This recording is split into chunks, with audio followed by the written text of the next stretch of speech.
शहर चल रहा है। दुनिया के ताकतवर नेता लंदन में इकट्ठा हुए हैं, शोक व्यक्त करने आए हैं, लेकिन उनके लिए एक घातक जाल बिछा हुआ है। जब विस्फोट ऐतिहासिक सड़कों को तहस-नहस कर देते हैं और आतंकवादी छाया से हमला करते हैं, तब अमेरिकी प्रेसिडेंट बेंजामिन अशर की जिंदगी खतरे में पड़ जाती है। केवल एक व्यक्ति, secret service agent Mike Banning, इस अराजकता के बीच उन्हें बचा सकता है। लेकिन जब विश्वासघात सामने आता है और लंदन के प्रतिष्ठित लैंडमार्क खंडहर में बदल जाते हैं, तो क्या माइक समय के खिलाफ इस घातक साजिश को रोक पाएगा? हेलो दोस्तों, ऐसे एंटरटेनमेंट में स्वागत है। फिल्म की शुरुआत पाकिस्तान के एक सुदूर गांव की धूल भरी सड़कों से होती है। एक पुरानी कार धीरे धीरे आगे बढ़ रही है, जिसके रेडियो पर पिछले रात की एक भयानक त्रासदी की खबर आ रही है। फिलीपींस की राजधानी मनीला में हुए एक भयावह आतंकी हमले में कई लोग मारे गए हैं और अनगिनत लोग घायल हुए हैं। ये हमला एशिया के इतिहास में सबसे घातक माना जा रहा है, लेकिन इसके पीछे कौन सा संगठन है, ये अभी भी रहस्य बना हुआ है। हालांकि घटनास्थल से बरामद विस्फोटकों के प्रकार का विश्लेषण करने के बाद खुफिया एजेंसियां एक नाम तक पहुंचती हैं: आमिर बरकावी, दुनिया का सबसे कुख्यात और मोस्ट वांटेड हथियार व्यापारी। संदेह है कि इस रहस्यमयी व्यक्ति ने ही उन विस्फोटकों की आपूर्ति की थी। मजेदार बात यह है कि जिस कार में ये रेडियो बज रहा था, उसे बरकावी का बेटा कमरान बरकावी चला रहा था। वो अकेला नहीं था, बल्कि उसका पूरा परिवार इस हथियार व्यापार में शामिल था। आज उसकी बेटी की शादी थी, लेकिन कमरान अपने पिता से मिलने पूरी तरह से अलग मकसद से आया था। पिछले दिन के हमले के बाद पूरी दुनिया का शक उसकी ओर था, और ये बात उसे पता थी। इस बीच उसकी जासूसी करने के लिए पाकिस्तान आए एक जर्मन एजेंट की हत्या कर दी गई थी। कमरान इसी खबर को अपने पिता तक पहुंचाने आया था। तब आमिर ने कमरान को आदेश दिया कि उस एजेंट के पूरे परिवार को भी मार डाला जाए, क्योंकि बदले की भावना में वे एक दिन खतरा बन सकते हैं। लेकिन क्या वो जानता था कि कुछ ही देर बाद उसे अपने परिवार को खत्म होते देखना पड़ेगा? क्योंकि इस समय यूएसए एयरफोर्स का एक ड्रोन उसकी बेटी की शादी समारोह पर नजर रख रहा था। शादी में छद्मवेश में मौजूद एक एजेंट ने एयरफोर्स के अधिकारियों को ग्रीन सिग्नल दिया और समारोह से निकल गया। तुरंत ही यूएसए एयरफोर्स के अधिकारी रिमोट दबाते हैं और ऊपर से एक विशाल बम शादी के मंच पर हमला करता है, जिसके साथ बरकावी की बेटी की मौत हो जाती है। हालांकि आमिर और कमरान बच जाते हैं। 2 साल बाद की बात है। अमेरिका का secret service agent Mike Banning अपनी ड्यूटी के तहत प्रेसिडेंट बेंजामिन अशर के कार काफिले के साथ दौड़ रहा था। अमेरिका सीक्रेट सर्विस अधिकारियों का पेशा है कि वे अपनी जान की बाजी लगाकर भी यूएसए के प्रेसिडेंट की रक्षा करेंगे। लेकिन लंबे समय तक इस काम में रहने के बाद माइक अब इस नौकरी से ब्रेक लेना चाहता है। इसका कारण हमें तब पता चलता है जब वो अपने घर अपनी पत्नी के पास लौटता है। उसकी पत्नी लिया कुछ ही दिनों में उनके होने वाले बच्चे को जन्म देने वाली है, और इस समय वो अपनी पत्नी के साथ रहना चाहता है। इसलिए वो प्रेसिडेंट ऑफिस में अपनी नौकरी से इस्तीफा देने के लिए एक पत्र लिखना शुरू करता है। दूसरी ओर अमेरिका के प्रेसिडेंट बेंजामिन अशर ने हर दिन की तरह अपना ऑफिस शुरू किया था। अचानक उनके पास खबर आती है कि इंग्लैंड के प्रधानमंत्री जेम्स विल्सन रहस्यमयी ढंग से मर गए हैं और जल्द ही उन्हें राजकीय सम्मान के साथ दफनाया जाएगा। ये कहने की जरूरत नहीं कि उनके अंतिम संस्कार समारोह में दुनिया के बड़े बड़े नेता मौजूद होंगे। प्रेसिडेंट अशर के ऑफिस से उनकी इंग्लैंड यात्रा की सारी तैयारियां शुरू हो जाती हैं। दूसरी ओर माइक अपने घर में टीवी पर ये खबर देख रहा था। अचानक उसे व्हाइट हाउस से एक फोन आता है और इसके साथ ही उसका इस्तीफा देने का इरादा पूरी तरह से खत्म हो जाता है, क्योंकि प्रेसिडेंट की लंदन यात्रा में उसे ही प्रेसिडेंट का मुख्य सुरक्षा अधिकारी बनकर जाना है। इस जिम्मेदारी मिलने के तुरंत बाद वो तेजी से व्हाइट हाउस पहुंचता है। वहां वो और उनके साथ सीक्रेट सर्विस की डायरेक्टर लिन जैकब्स मिलकर प्रेसिडेंट की सारी सुरक्षा जानकारी पर चर्चा करते हैं।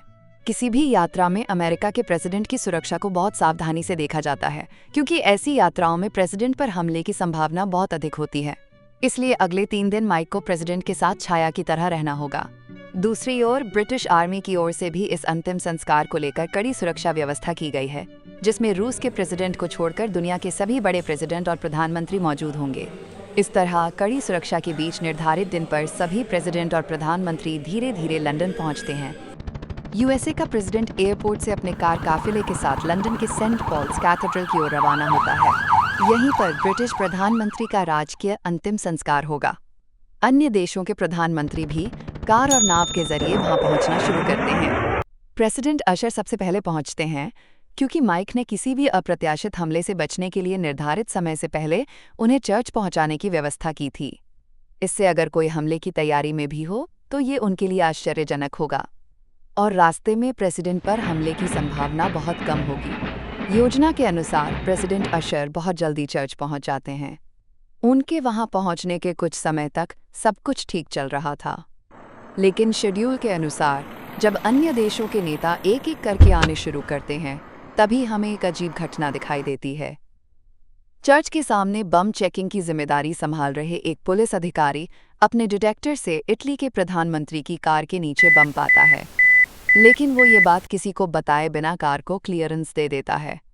यहीं से हमें समझ आता है कि जल्द ही कोई बड़ा हंगामा होने वाला है, और अगले ही पल वो हंगामा शुरू हो जाता है। चर्च में प्रवेश करते ही इटली के प्रधानमंत्री की कार जोरदार धमाके के साथ उड़ जाती है और कार में मौजूद सभी लोग मर जाते हैं। इस घटना को देखकर वहां मौजूद सभी लोग घबरा जाते हैं। तभी कहीं से पुलिस की वर्दी पहने कुछ लोग गोलीबारी शुरू कर देते हैं। उनमें से एक को बहुत पहचाना हुआ लग रहा था, जिसकी पहचान हमें थोड़ी देर बाद मिलेगी। इस बीच पुलिस की वर्दी पहने उन लोगों के साथ साथ ब्रिटिश रानी के गार्ड की वर्दी पहने लोग भी जोरदार गोलीबारी शुरू कर देते हैं। गोलीबारी शुरू होते ही माइक अपने साथियों के साथ प्रेसिडेंट को तुरंत छिपा लेता है। इसके बाद वो खुद गोली चलाकर कई हमलावरों को मार देता है, लेकिन आसपास तब एक के बाद एक धमाके हो रहे थे। इसके अलावा अन्य रास्तों से आ रहे नेताओं की कारें भी एक एक करके उड़ रही थीं। यहाँ तक कि सेंट पॉल्स चर्च के पास मौजूद विशाल पुल को भी ढहा दिया गया। इस गिरने में जर्मनी का प्रेसिडेंट अपनी कार समेत पानी में गिरकर मर जाता है। दूसरी ओर फ्रांस का प्रेसिडेंट, जो नाव से नदी के रास्ते आ रहा था, वहाँ भी विस्फोट होता है। इस तरह एक के बाद एक हमलों में कनाडा, जर्मनी, जापान और फ्रांस के प्रेसिडेंट और प्रधानमंत्री मारे जाते हैं। दूसरी ओर चर्च के सामने गोलीबारी के बीच माइक तब भी प्रेसिडेंट को बचाने की कोशिश कर रहा था।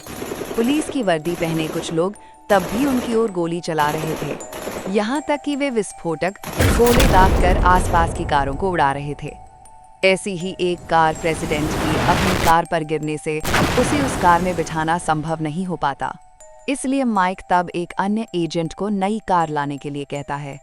वो एजेंट जल्दी से कार लेकर आता है और माइक किसी तरह प्रेसिडेंट को कवर देकर लिंज याकब्स के साथ उन्हें उस कार में बिठाने में कामयाब हो जाता है। इसके बाद वे तेजी से उस कार को वहां से निकाल ले जाते हैं और उन्हें इस तरह निकलते देख पुलिस की वर्दी पहने हुए लोग किसी को फोन करके ये जानकारी दे देते हैं। ये व्यक्ति कोई और नहीं बल्कि फिल्म की शुरुआती सीन में मौजूद आमिर का बेटा कमरान बरकावी है। इसका मतलब ड्रोन हमले में कमरान मरा नहीं था और ये हर गोली उसकी बेटी की मौत का बदला थी। खैर, 5 विश्व नेताओं को वे आसानी से मार देते हैं, लेकिन माइक की कुशलता और बुद्धिमानी के कारण यूएस प्रेसिडेंट उनके हाथों से बच जाता है। लेकिन क्या वे उसे इतनी आसानी से जाने देंगे? कमरान के आदेश पर अब कुछ आतंकवादी बाइक और पुलिस की गाड़ियों के साथ उनका पीछा करते हैं। पीछे से वे लगातार गोली चलाते रहते हैं, लेकिन गाड़ी के बुलेट प्रूफ होने के कारण प्रेसिडेंट को कोई गोली नहीं लगती। इसके अलावा पुलिस की गाड़ियों से भी उनकी ओर लगातार गोलीबारी होती रहती है। यहाँ माइक अपनी बुद्धिमानी से एक एक करके धक्का देकर उन्हें उलट देता है।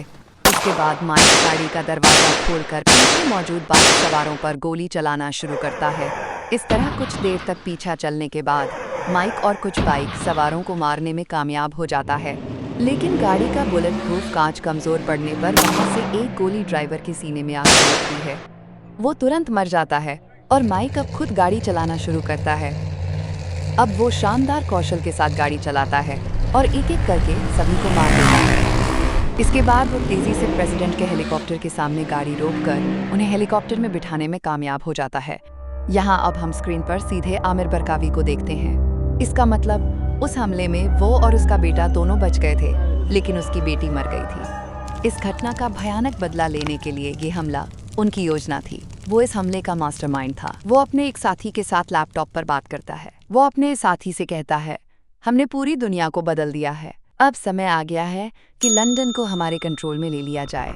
उसकी ये बात सुनकर उसका साथी अपने कंप्यूटर के जरिए लंदन शहर की सारी बिजली आपूर्ति बंद कर देता है, जिसके कारण कुछ ही देर में शहर की सारी बत्तियां एक एक करके बुझ जाती हैं और पूरा शहर गहरे अंधेरे में डूब जाता है।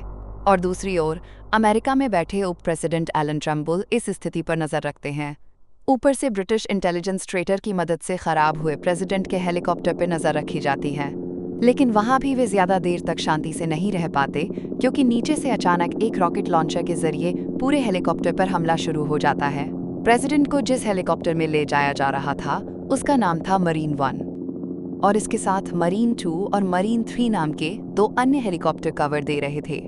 अब हमलावर पहले रॉकेट लॉन्चर के जरिए मरीन 3 को क्रैश करा देते हैं। इसके बाद मरीन 2 प्रेसिडेंट को बचाने के लिए खुद को बलिदान कर देता है, लेकिन फिर भी मरीन 1 नहीं बच पाता, क्योंकि नीचे से हमलावर एक खतरनाक मिसाइल दागते हैं। उस भयानक मिसाइल के हमले से मरीन 1 बुरी तरह क्षतिग्रस्त होकर क्रैश करने लगता है।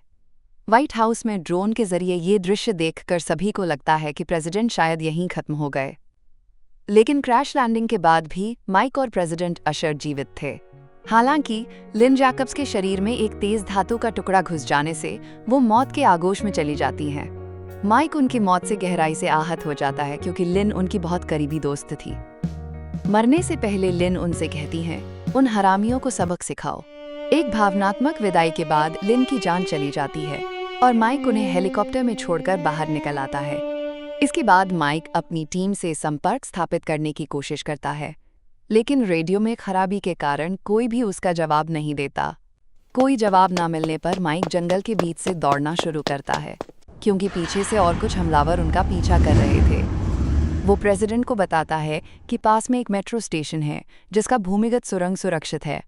अगर वे वहां पहुंच जाएं तो माइक प्रेसिडेंट को सुरक्षित रख सकता है। इसलिए दोनों अब उस मेट्रो स्टेशन की ओर दौड़ना शुरू करते हैं। दूसरी ओर आमिर बरकावी खुद एक वीडियो रिकॉर्ड करके पूरी दुनिया को घोषणा करता है कि अपनी बेटी की मौत का बदला लेने के लिए उसने ये हमला करवाया है। इसके बाद वो सीधे व्हाइट हाउस से संपर्क करके प्रेसिडेंट अशर को अपने हवाले करने की मांग करता है, क्योंकि ड्रोन हमले का आदेश प्रेसिडेंट की ओर से ही आया था। वो कहता है कि वो प्रेसिडेंट को सबके सामने मारकर विश्व स्तर पर लाइव प्रसारण के जरिए अपने बदले को पूरा करेगा, लेकिन उप प्रेसिडेंट एलन ट्रम्बुल बरकावी की इस मांग को पूरी तरह से खारिज कर देता है। तब वो धमकी देता है कि अगर उसे प्रेसिडेंट नहीं मिला तो वो और अधिक आम लोगों की हत्या करेगा। दूसरी ओर माइक और प्रेसिडेंट जान हथेली पर लेकर मेट्रो स्टेशन में प्रवेश करने में कामयाब हो जाते हैं। अब स्टेशन में प्रवेश करने से पहले माइक एक पुलिस की वर्दी पहने व्यक्ति को मारकर बेहोश कर देता है और उससे एक पिस्तौल और फोन ले लेता है। इसके बाद वे मेट्रो स्टेशन में घुस पड़ते हैं, जहां पहले से ही हमलावर उनकी प्रतीक्षा कर रहे थे, लेकिन माइक अपनी असाधारण कुशलता के साथ उन्हें एक-एक करके गोली मारकर खत्म कर देता है। इसके बाद वो एक और व्यक्ति को मारकर जमीन पर गिरा देता है और उसके हाथ में एक फोन पाता है। इस फोन पर कमरान बरकावी उस व्यक्ति से ताज़ा जानकारी लेना चाह रहा था। माइक फोन पर कमरान को अपनी पहचान बताता है तो वो कह उठता है प्रेसिडेंट को पहले ही मार देना चाहिए था। अब उसके लिए बेकार में कुछ आम लोगों को अपनी जान गंवानी पड़ रही है, लेकिन माइक उसकी बातों को अनसुना करके कहता है कि जब तक वो जिंदा है प्रेसिडेंट का एक बाल भी बांका नहीं हो सकता। इसके बाद वो कमरान के उस आतंकवादी के पेट में चाकू घोंप देता है और उसकी मौत की पीड़ा कमरान को सुनाता है। यानी इन आतंकवादियों का मुकाबला करने के लिए उसे उनके जैसा ही क्रूर होना पड़ेगा। खैर, हमलावरों को निष्क्रिय करने के बाद माइक और प्रेसिडेंट कुछ देर के लिए उसी मेट्रो स्टेशन में रुकते हैं। प्रेसिडेंट माइक से वचन लेता है कि अगर वो किसी भी तरह उसे बचा नहीं पाए तो भी उसे हमलावरों के हाथों जिंदा नहीं सौंपे। जरूरत पड़े तो उसे मार डाला जाए, क्योंकि वो हमलावरों के हाथों बंधक नहीं बनना चाहता। माइक उसे वचन देता है, लेकिन बताता है कि उसकी पहली प्राथमिकता किसी भी कीमत पर प्रेसिडेंट को जिंदा निकालना होगी। इधर व्हाइट हाउस के अधिकारी हेलीकॉप्टर क्रैश के बाद मिले ड्रोन फुटेज का विश्लेषण करके जान पड़ता है कि प्रेसिडेंट अशर अभी भी जिंदा हैं। इस बात की पुष्टि होने के बाद सभी के चेहरों पर मुस्कान छा जाती है।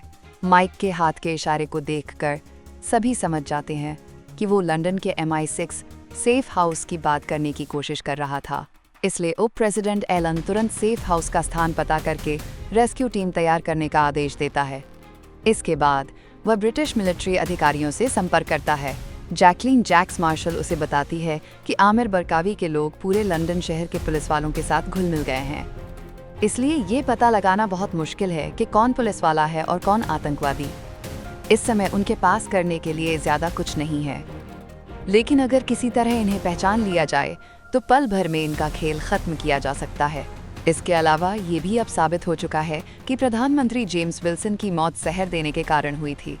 खैर, दूसरी ओर माइक अब प्रेसिडेंट के साथ बहुत सावधानी से मेट्रो स्टेशन से निकल पड़ता है। अब वो उसे लेकर MI6 सेफ हाउस में प्रवेश करने में कामयाब हो जाता है। वहाँ की इंचार्ज जैकलीन उनका स्वागत करने के बाद वे कुछ देर वहाँ आराम करते हैं। इसके बाद जैकलीन के लैपटॉप पर वे उप प्रेसिडेंट को एक संदेश भेजते हैं। वो उन्हें बताता है कि बहुत जल्द उनकी मदद के लिए एक डेल्टा फोर्स वहाँ भेजी जाएगी। ये बात सुनकर प्रेसिडेंट को जैसे राहत की सांस मिलती है। कुछ ही देर बाद CCTV फुटेज में दरवाजे के बाहर कुछ मिलिट्री वर्दी पहने लोगों को आते देखा जाता है। ये फुटेज देखकर प्रेसिडेंट समझ जाता है कि ये डेल्टा फोर्स हैं, लेकिन माइक समझ जाता है कि ये लोग डेल्टा फोर्स के भेष में आतंकवादी हैं, क्योंकि उनके पास जो बंदूकें हैं वे किसी USA कमांडो के द्वारा इस्तेमाल नहीं की जाती। इसके अलावा डेल्टा फोर्स का इतनी जल्दी आना संभव नहीं था, यानी अगर प्रेसिडेंट यहाँ से बाहर निकलता है तो उसे तुरंत मार दिया जाएगा। इन लोगों को आते देख माइक सेफ हाउस की बंदूकें और गोला बारूद लेकर उनके हमले का जवाब देने के लिए तैयार हो जाता है। अब वो प्रेसिडेंट के हाथ में भी एक पिस्तौल थमा देता है ताकि प्रेसिडेंट ज़रूरत पड़ने पर उसका इस्तेमाल कर सके। माइक जैकलीन को वहाँ से चले जाने के लिए कहता है, क्योंकि हथियार चलाना नहीं जानने का मतलब यहाँ मृत्यु होगा। अब जैकलीन भी तेज़ी से ब्रिटिश इंटेलिजेंस क्वार्टर में चली जाती है, क्योंकि उसे लग रहा था कि उनके बीच ही कोई विश्वासघातक है, वरना हमलावर MI6 सेफ हाउस तक नहीं पहुंच पाते। खैर, इस बीच हमलावर छद्मवेश में बिल्डिंग के अंदर घुस पड़ते हैं, तो माइक पहले चुपके से चाकू से 2 लोगों को मार देता है। इसके बाद और कुछ लोग आकर गोलीबारी शुरू करते हैं, तो वो उन्हें राइफल से खत्म करने लगता है। फिर छत तोड़कर एक व्यक्ति उस पर हमला करता है, लेकिन वो उसे भी घातक अंदाज में मार देता है। खैर, कई लोगों को मारने के बाद माइक दूसरे कमरे में प्रवेश करता है। तभी अचानक पीछे से एक व्यक्ति आकर उसे गोली मारने की कोशिश करता है, लेकिन सही समय पर प्रेसिडेंट खुद आकर उस व्यक्ति को गोली मारकर माइक को बचा लेता है। इसके बाद वे पार्किंग लॉट में खड़ी एक बुलेट प्रूफ कार में बैठकर अमेरिकी दूतावास की ओर रवाना हो जाते हैं। लेकिन वहां पहले से आतंकवादियों के मौजूद होने की बात माइक अच्छी तरह समझ चुका था। जैसा उसने सोचा, प्रेसिडेंट तेजी से गाड़ी चलाने लगता है, तो दोनों ओर से उनकी ओर भयंकर गोलीबारी शुरू हो जाती है। लेकिन बुलेट प्रूफ कांच के कारण गोलियों से बचकर वे दूतावास की ओर बढ़ते हैं। हालांकि आखिरी क्षण में एक विशाल ट्रक आकर उनकी गाड़ी से टकराता है और वो पलट जाती है। अब आतंकवादी आकर घायल अवस्था में प्रेसिडेंट को पकड़ लेते हैं। माइक उनकी ओर गोली चलाकर उन्हें रोकने की कोशिश करता है, लेकिन वे प्रेसिडेंट को वहां से लेकर भाग जाते हैं और इसके तुरंत बाद वहां असली अमेरिकी डेल्टा फोर्स पहुंच जाती है। डेल्टा फोर्स का कैप्टन माइक को बताता है कि वे किसी भी कीमत पर प्रेसिडेंट को मरने नहीं देंगे। माइक भी हथियार हाथ में लेकर उनके साथ शामिल हो जाता है। अब व्हाइट हाउस के लोग आमिर बरकावी को पकड़ने के लिए बहुत महत्वपूर्ण जानकारी हासिल कर लेते हैं। लंदन की एक बिल्डिंग से आमिर के लोग नियमित रूप से उसके साथ संपर्क करते थे। माना जाता है कि ये बिल्डिंग उसके बेटे कमरान का अड्डा है।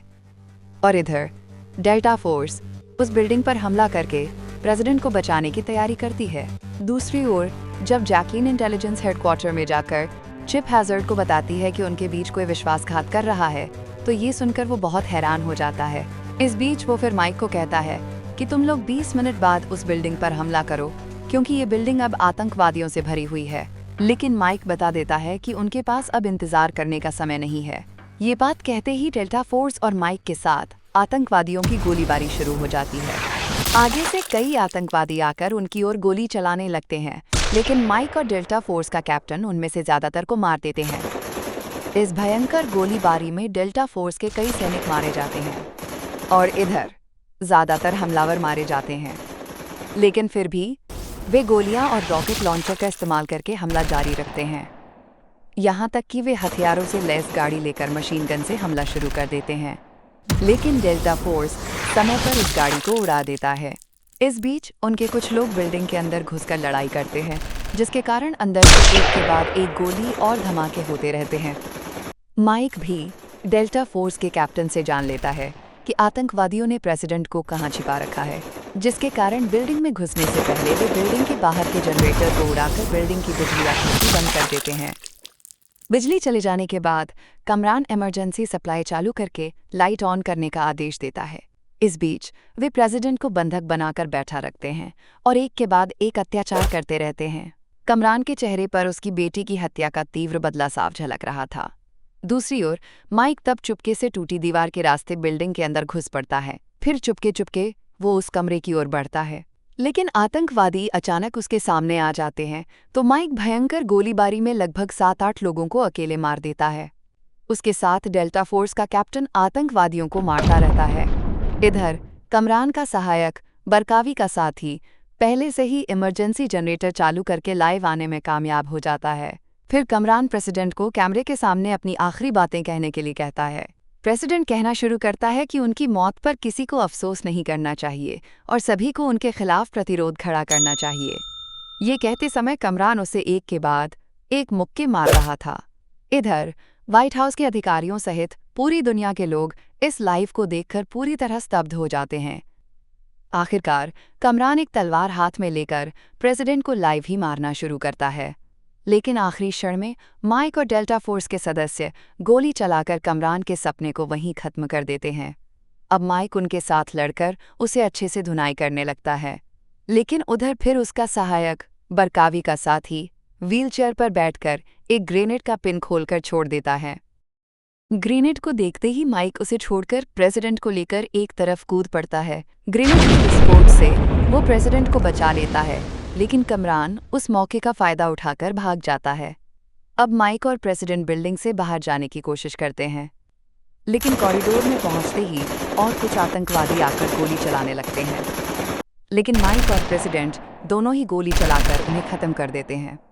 लेकिन कुछ देर बाद दोनों की बंदूकों की गोलियां खत्म हो जाने पर वे वहीं फंस जाते हैं और कोई रास्ता न पाकर माइक डेल्टा फोर्स के कैप्टन से इस बिल्डिंग को उड़ा देने के लिए कहता है। अब बिल्डिंग में घुसने से पहले ही उन्होंने वहां बहुत सारे विस्फोटक सेट कर रखे थे।